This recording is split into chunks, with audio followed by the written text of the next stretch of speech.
জানিয়ে দিব এই মুহূর্তে আমাদের হাতে এসেছে বাংলাদেশের গুরুত্বপূর্ণ আপডেট সংবাদের শিরোনাম। শুরুতেই থাকছে দিল্লিতে পলাতক শেখ হাসিনার উস্কানিমূলক বক্তব্য, ভারতের প্রতি তীব্র নিন্দা ও ক্ষোভ জানাল অন্তর্বর্তীকালীন সরকার।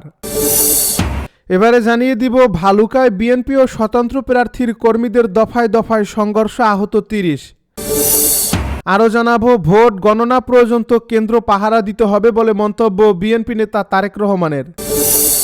এদিকে লক্ষ্মীপুরে বিএনপি জামাত কর্মীদের মধ্যে হাতাহাতি, হাসপাতালে ভর্তি ৬। সব শেষে জানিয়ে দিব ঢাকা ১৮ আসনে এনসিপি প্রার্থীর উপর হামলার অভিযোগ। এতক্ষণ শুনছিলেন হাতে থাকা আপডেট সংবাদের শিরোনাম, এবারে বিস্তারিত। তবে তার আগে অনুরোধ রইল ভিডিওটিতে একটি লাইক এবং কমেন্ট করে জানিয়ে দিন ভিডিও সম্পর্কে আপনার মূল্যবান মতামত। আরও জানিয়ে দিন ভিডিওটি কোথা থেকে দেখছেন বা কোন জেলা থেকে দেখছেন। দিল্লিতে পলাতক শেখ হাসিনার উস্কানিমূলক বক্তব্য, ভারতের প্রতি তীব্র নিন্দা ও ক্ষোভ জানালো অন্তর্বর্তীকালীন সরকার। ভারতে অবস্থানরত এবং আন্তর্জাতিক অপরাধ ট্রাইব্যুনালে মানবতা বিরোধী অপরাধে মৃত্যুদণ্ডপ্রাপ্ত পলাতক আসামি শেখ হাসিনাকে প্রকাশ্য অনুষ্ঠানে উস্কানিমূলক বক্তব্যের সুযোগ করে দেওয়ায় ভারত সরকারের প্রতি তীব্র নিন্দা ও গভীর ক্ষোভ প্রকাশ করছে বাংলাদেশের অন্তর্বর্তীকালীন সরকার। রোববার পররাষ্ট্র মন্ত্রণালয় থেকে পাঠানো এক আনুষ্ঠানিক বিবৃতিতে বলা হয়েছে, গত ২৩ জানুয়ারি দিল্লিতে ফরেন করেসপন্ডেন্টস ক্লাবে আয়োজিত একটি সংবাদ সম্মেলনে অডিও বার্তার মাধ্যমে শেখ হাসিনা বাংলাদেশের বর্তমান সরকার উৎখাতের ডাক দিয়েছেন এবং আসন্ন জাতীয় নির্বাচনকে বাধাগ্রস্ত করতে সন্ত্রাসী কর্মকাণ্ড পরিচালনার জন্য অনুসারীদের সরাসরি প্ররোচনা দিয়েছেন। মন্ত্রণালয় স্পষ্ট করে জানিয়েছে, একজন দণ্ডিত আসামিকে ভারতের মাটিতে বসে বাংলাদেশের গণতান্ত্রিক উত্তরণ ও শান্তি নিরাপত্তাকে বিঘ্নিত করার এমন সুযোগ করে দেওয়া দুই দেশের দ্বিপাক্ষিক সম্পর্কের ক্ষেত্রে একটি বিপজ্জনক নজির স্থাপন করছে। বাংলাদেশ সরকার বারবার দ্বিপাক্ষিক চুক্তির বাধ্যকতা মেনে শেখ হাসিনাকে হস্তান্তরের অনুরোধ জানালেও ভারত তাতে সাড়া না দিয়ে উল্টো তার ঘৃণাসূচক বক্তব্য প্রচারের প্ল্যাটফর্ম তৈরি করে দেওয়া সাধারণ জনগণ ও সরকার বিস্মিত, হতবাক। এ বিবৃতিতে আরও উল্লেখ করা হয়, সার্বভৌমত্বের প্রতি সম্মান প্রদর্শন এবং অভ্যন্তরীণ বিষয়ে হস্তক্ষেপ না করার যে আন্তর্জাতিক রীতি ও প্রতিবেশী সুলভ আচরণের সংস্কৃতি রয়েছে, ভারতের এই ভূমিকা তার সম্পূর্ণ পরিপন্থী। সরকার হুঁশিয়ারি উচ্চারণ করে বলছে, নির্বাচনের আগে বা ভোটের দিন কোনো ধরনের সহিংসতা বা অশুভ ষড়যন্ত্রের চেষ্টা করা হলে সংশ্লিষ্টদের কঠোরভাবে বিচারের আওতায় আনা হবে।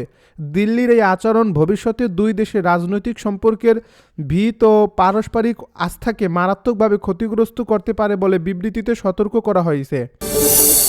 ভালুকায় বিএনপি ও স্বতন্ত্র প্রার্থীর কর্মীদের দফায় দফায় সংঘর্ষ, আহত ৩০। ময়মনসিংহের ভালুকায় নির্বাচনী প্রচারণাকে কেন্দ্র করে বিএনপি মনোনীত প্রার্থী ও স্বতন্ত্র প্রার্থীর সমর্থকদের মধ্যে দফায় দফায় সংঘর্ষে অন্তত ৩০ জন আহত হয়েছেন। রোববার বিকাল ৫টা থেকে বাস স্ট্যান্ড ও হাবিবুর বাড়ি এলাকায় শুরু হওয়া এই সংঘর্ষ রাত ৯:৩০টায় নিয়ন্ত্রণে আনা যায়নি বলে জানিয়েছেন অতিরিক্ত পুলিশ সুপার মোহাম্মদ আবদুল্লাহ আল মামুন। প্রত্যক্ষদর্শী ও স্থানীয়রা জানায়, ভালুকা উপজেলার ভরাডোবা ইউনিয়নের নিশিন্দা বাজারে স্বতন্ত্র প্রার্থী ও উপজেলা বিএনপি সাবেক আহ্বায়ক মোহাম্মদ মোর্শেদ আলমের পক্ষে লিফলেট বিতরণ করছিলেন তার সমর্থকরা। এ সময় বিএনপি মনোনীত প্রার্থী ফখর উদ্দিন বাচ্চুর সমর্থকরা তাদের বাধা দেয়। তাদের হামলায় অপু নামে এক মোর্শেদ আলমের কর্মী গুরুতর আহত হয়ে হাসপাতালে ভর্তি হন। এর পরপরই উত্তেজনা ছড়িয়ে পড়ে এবং ভালুকা বাস স্ট্যান্ড এলাকায় উভয় পক্ষ দেশীয় অস্ত্রশস্ত্র নিয়ে সংঘর্ষে জড়িয়ে পড়ে। দফায় দফায় সংঘর্ষে পুরো এলাকা রণক্ষেত্রে পরিণত হয়। সংঘর্ষ চলাকালীন ভালুকা বাস স্ট্যান্ড সংলগ্ন ইসলামী ব্যাংকের সামনে অবস্থিত বিএনপির কার্যালয়ে ব্যাপক ভাঙচুর ও অগ্নিসংযোগ করা হয়। এছাড়া স্বতন্ত্র প্রার্থীর সমর্থক আদি খান শাকিলের অফিসেও আগুন দেওয়ার ঘটনা ঘটে। প্রত্যক্ষদর্শীরা জানান, আগুনের ঘটনায় ধোঁয়ায় আচ্ছন্ন হয়ে পড়ছে চারপাশ। ব্যবসায়ীরা আতঙ্কিত হয়ে দোকানপাট বন্ধ করে দেন। এর ফলে কার্যত পুরো ভালুকা শাটডাউন অবস্থায় রয়েছে। স্বতন্ত্র প্রার্থী মোর্শেদ আলম অভিযোগ করেন, বাটাজোর বাজারে নির্বাচনী প্রচারণা চালানোর সময় তার উপর সরাসরি হামলা চালানো হয়েছে। তিনি প্রশ্ন তোলেন, একজন সংসদ সদস্য প্রার্থীর উপর এভাবে হামলা হলে সাধারণ ভোটাররা কতটা নিরাপদ? চেষ্টা করেও বক্তব্য পাওয়া যায়নি বিএনপি মনোনীত প্রার্থী ফখর উদ্দিন বাচ্চুর কাছ থেকে। ভোট গণনা পর্যন্ত কেন্দ্র পাহারা দিতে হবে বলছে বিএনপি নেতা তারেক রহমান। ভোট গণনা শেষ না হওয়া পর্যন্ত নেতাকর্মীদের ভোট কেন্দ্র পাহারা দিতে বলছেন তারেক রহমান। রোববার রাতে কুমিল্লার ১৪ গ্রামে নির্বাচনী সমাবেশে বিএনপি চেয়ারম্যান এর নির্দেশনা দেন। তিনি বলেন, যেদিনকে ভোট সেদিন তাহাজ্জুদের নামাজ পড়তে হবে। তাহাজ্জুদের নামাজ পড়ে যে যার ভোট কেন্দ্রের সামনে যাবেন, ওখানে গিয়ে সবাই মিলে ফজরের নামাজ পড়বেন। ফজরের নামাজ জমায়েতে পরে একদম ভোট কেন্দ্রের সামনে দাঁড়িয়ে যাবেন। যেহেতু আপনারা ধানের শীষে ভোট দিচ্ছেন, কেউ যেন কোনো ষড়যন্ত্র করতে না পারে। একদম ভোট শেষ না হওয়া পর্যন্ত ভোটকেন্দ্র পাহারা দেবেন। বাক্স পাহারা দিতে হবে, ভোটকেন্দ্র পাহারা দিতে হবে, যেন কেউ এদিক ওদিক করতে না পারে, ভোট ষড়যন্ত্র করতে না পারে। বোঝা গেছে ভাই কথা। ১৪ গ্রাম খেলার মাঠে এই নির্বাচনী সমাবেশে বিকাল থেকে নেতাকর্মীরা ছোট ছোট মিছিল নিয়ে সেখানে আসতে থাকেন। তবে দলের নেতার আসতে রাত হয়ে যায়। কুমিল্লা ১১ আসনে বিএনপির প্রার্থী হয়েছেন কামরুল হুদা, আর জামায়াতের প্রার্থী হিসেবে প্রতিদ্বন্দ্বিতা করছেন দলটির নায়েবে আমির সৈয়দ আবদুল্লাহ মোহাম্মদ তাহের। লক্ষ্মীপুরে বিএনপি জামায়াতের কর্মীদের মধ্যে হাতাহাতি, হাসপাতালে ভর্তি ৬। লক্ষ্মীপুরের নির্বাচনী প্রচারকে কেন্দ্র করে বিএনপি ও জামাত নেতাকর্মীদের মধ্যে হাতাহাতির ঘটনা ঘটছে। এতে উভয় পক্ষের অন্তত ৬ জন আহত হয়ে হাসপাতালে ভর্তি হয়েছেন। রোববার বিকেলে সদর উপজেলার বশিকপুর ইউনিয়নের শিবরামপুর গ্রামে এ ঘটনা ঘটে বলে চন্দ্রগঞ্জ থানার ওসি মোহাম্মদ মোর্শেদ আলম জানিয়েছেন।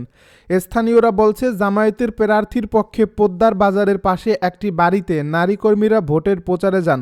এ সময় বিএনপির লোকজন তাদের বাধা দিয়ে গালাগালি করে।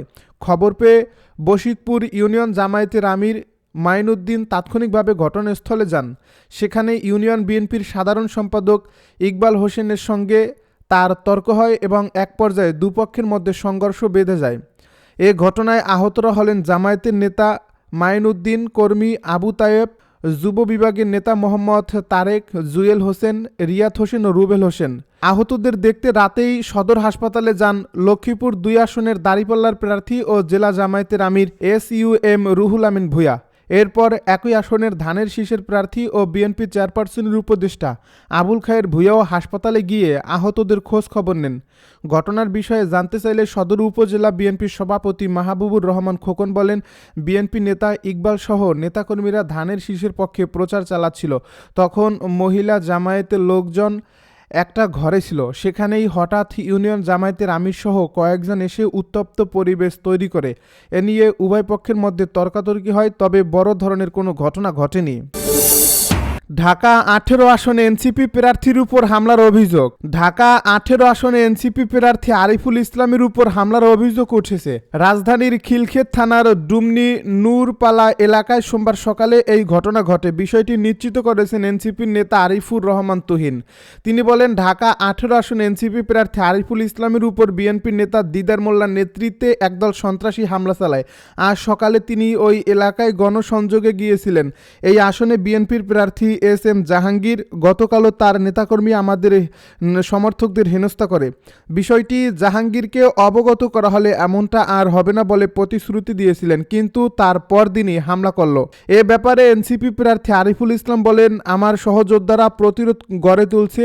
এইখান থেকে আমার লাশ যাবে, তবুও প্রোগ্রাম করে যাব ইনশাল্লাহ।